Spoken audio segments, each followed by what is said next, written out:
Whether you're just starting your business or expanding, partnerships are critical for growth. In this next session, we will dive deep into how established corporations can support founders and how founders can leverage these relationships to take their companies to the next level. In conversation with Director of Emerging and Value-Add Services at Moneris, Kipling McCartney, please welcome Vice President and Head of Merchant Payment Services at RBC, Alexander Peh, and Head of Partners at BMO Financial Group, Hugh McKee.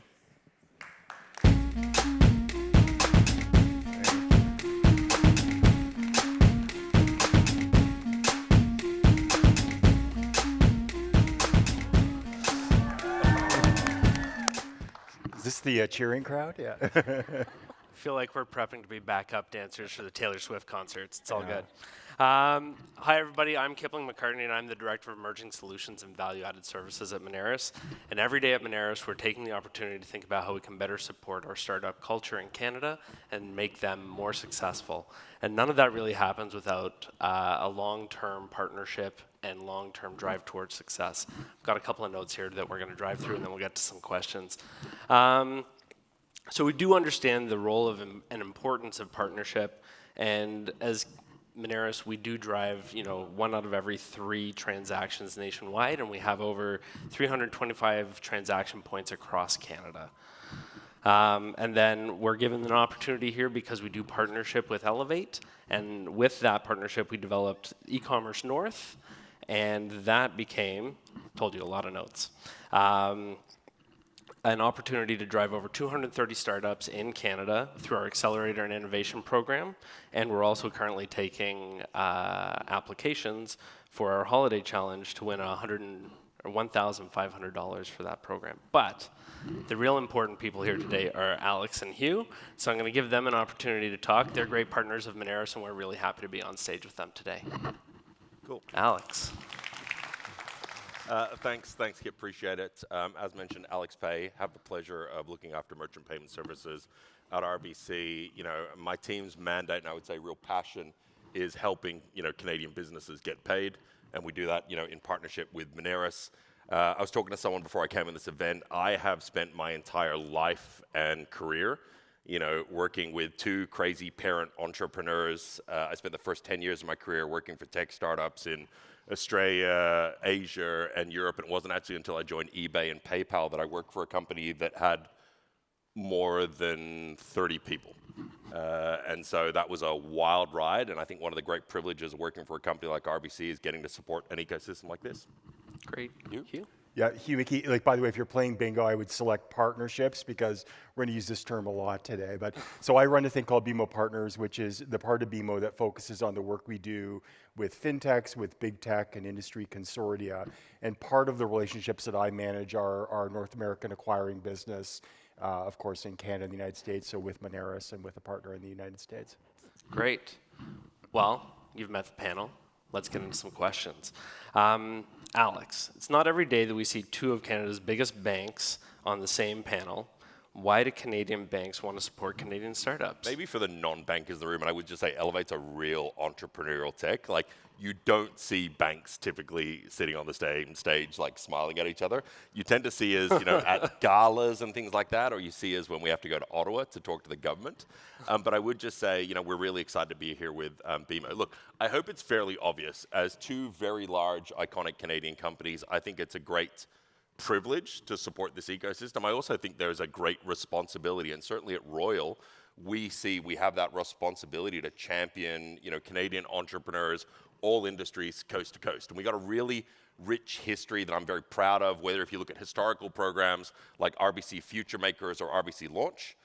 Right now, we've got an organization called RBCX, which is our tech banking business, which is very active in the space. But I would just say we very proudly have funded, partnered, sponsored the vast majority of incubators, accelerators, communities, coast to coast, and I've had a pleasure of seeing them.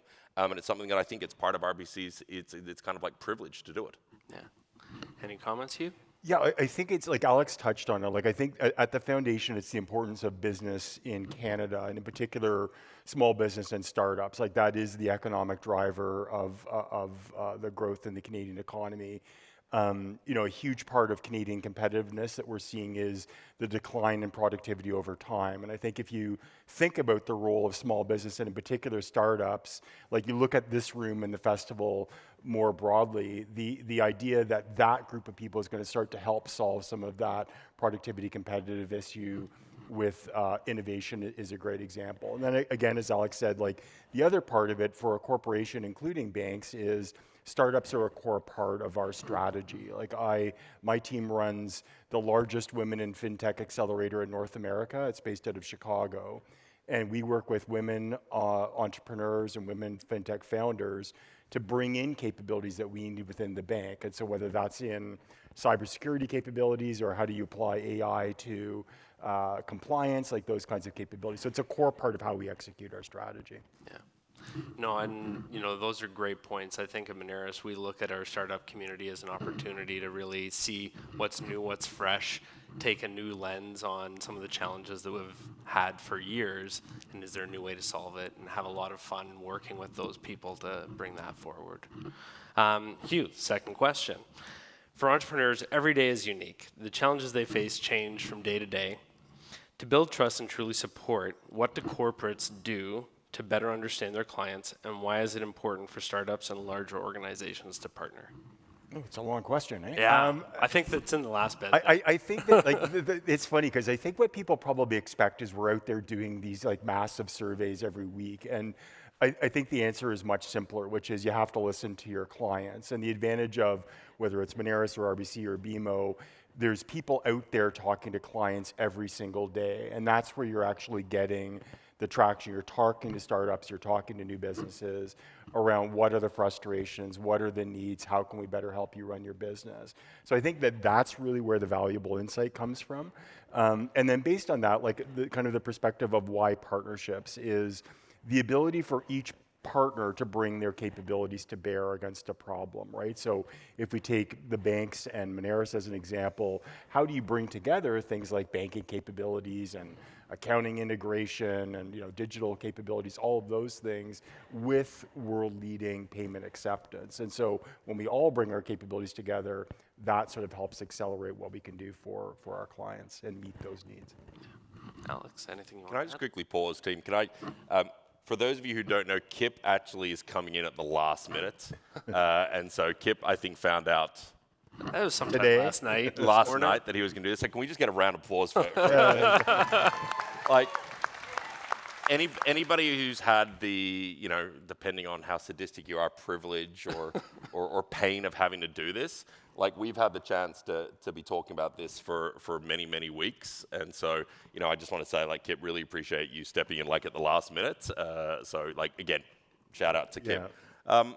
Look, maybe just to echo, I hope you got from both Hugh and myself, there is this want to partner, right? And like again, I'm like, hands up if you want to work with a company like RBC or BMO for distribution, marketing for clients. Anybody? Like if there's no, if you work at one of the banks, put your hand down, right? It's the front row. It's the front row, right? That front row, that is very, very not bank over that side.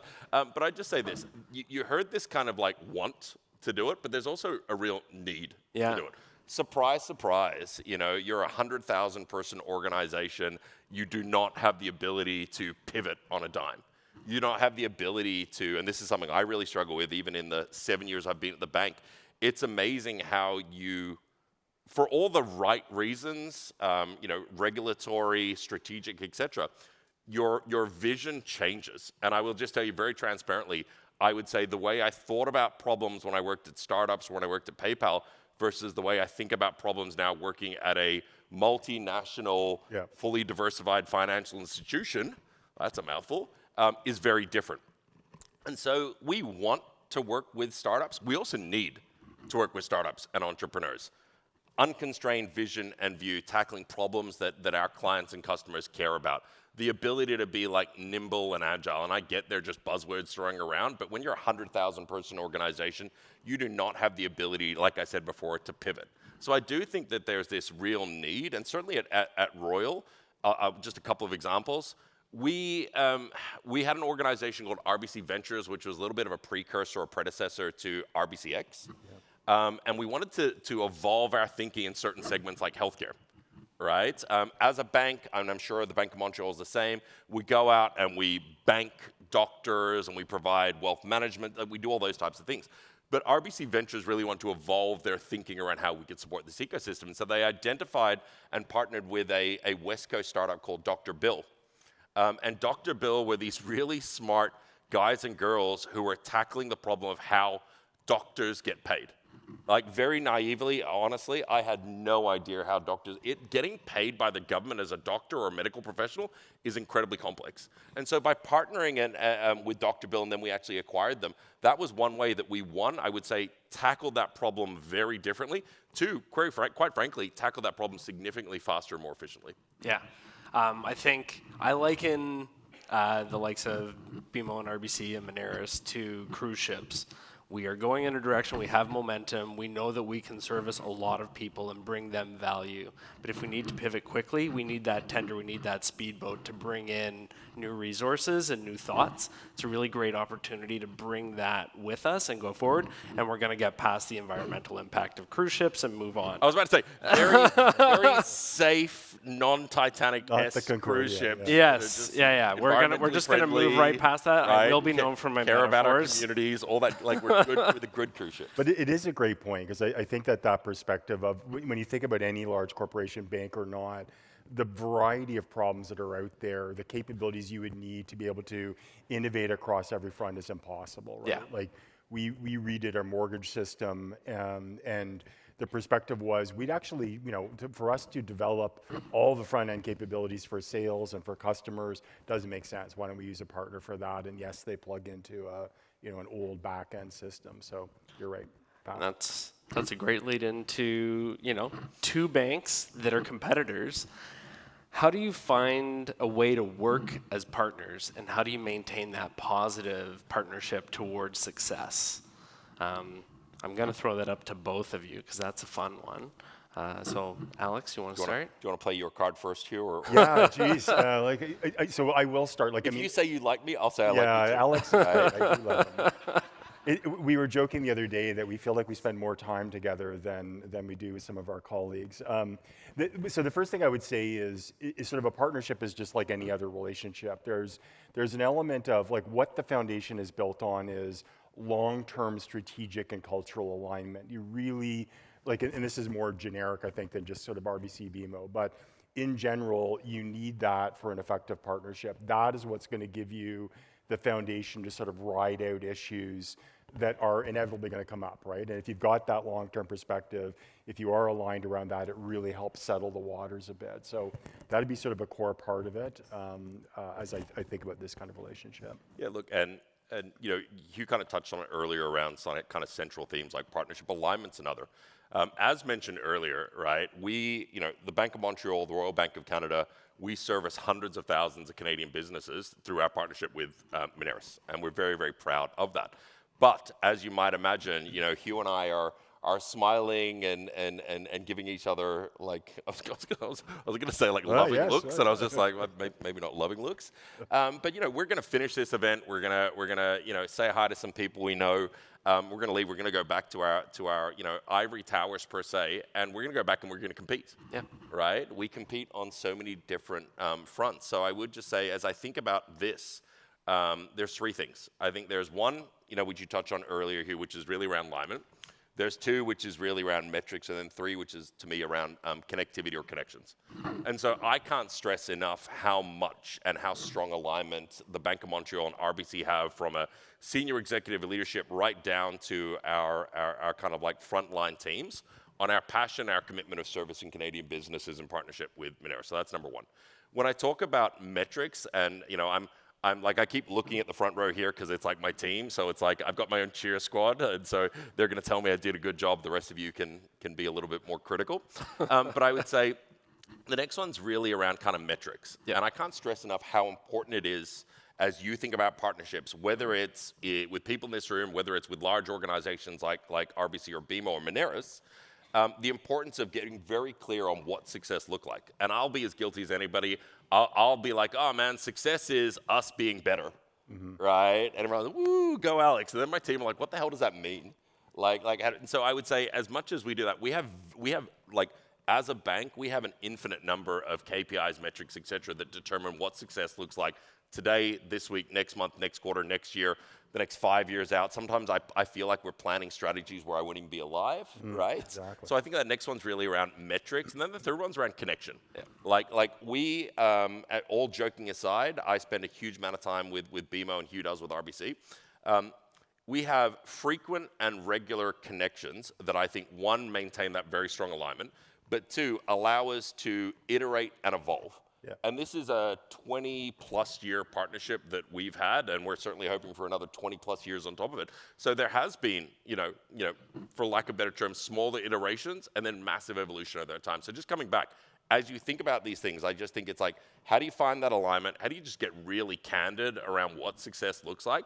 And how do you just keep that relationship and that connectivity following through? Yep, that's a good point. You're leading right into question 4, but I'll jump in before that. Set your expectations with your partners. Let them know what your purpose is, what you're trying to do, and be honest about that, right? Like if you say, listen, this is my line, I can't go past that, and then your partner starts to ask you to do that, you need to say, we set this expectation early. Being blunt and honest early really helps build the health of that relationship going forward. And we've had some heated conversations, but they generally end up with a cold beverage afterwards, and it's okay. So last question before we go any further is 20 seconds. What's one piece of advice you want to give the attendees to take away with them as they start to set their goals and their hopes and aspirations for the next 2 years? I know. I'll hand it along. I paraphrased it, but it's what one piece of advice or resource you want our attendees to remember that will help their businesses achieve its goals. I just paraphrased. You want to start? I can. So a couple of things. I think sort of general perspectives. Like first of all, things like events like this are critically important. But as I think about partnerships more broadly, it's like obviously if you're talking to partners around how does your situation align to kind of those strategic priorities would be one.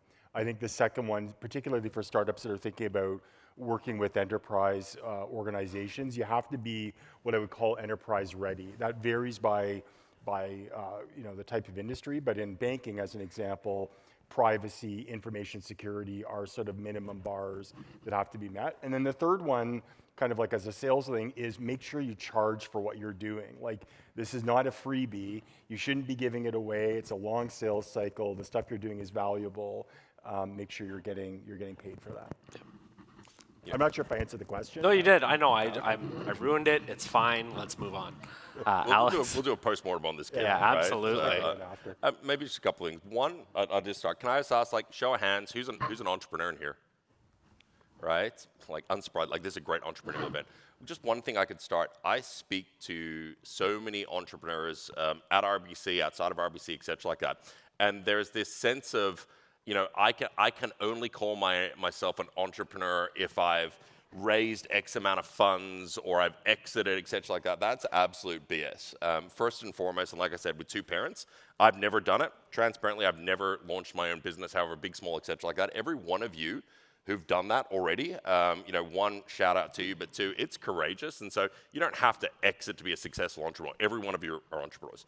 Secondly, just quickly, and Hugh touched on it, I think it's really about the community. If you're here on opening night, you heard Harley Finkelstein, the president of Shopify, talk about how much the community's benefited him and at Shopify. If you heard Patrick Diab, the chief product officer at Moneris, talk about at our e-commerce event, the alumni, the members of that e-commerce cohort, they are going to be a big part of their success. So events like this community, I've had the pleasure of working around the world, and what Canada has is very inclusive and very unique. Everything within reason you need to start or grow your business is in this room.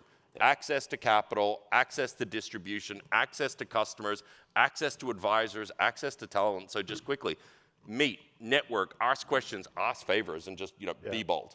Absolutely. So with that, I want to thank everybody for taking the time to come out for the chat. I want to thank Alex and Hugh.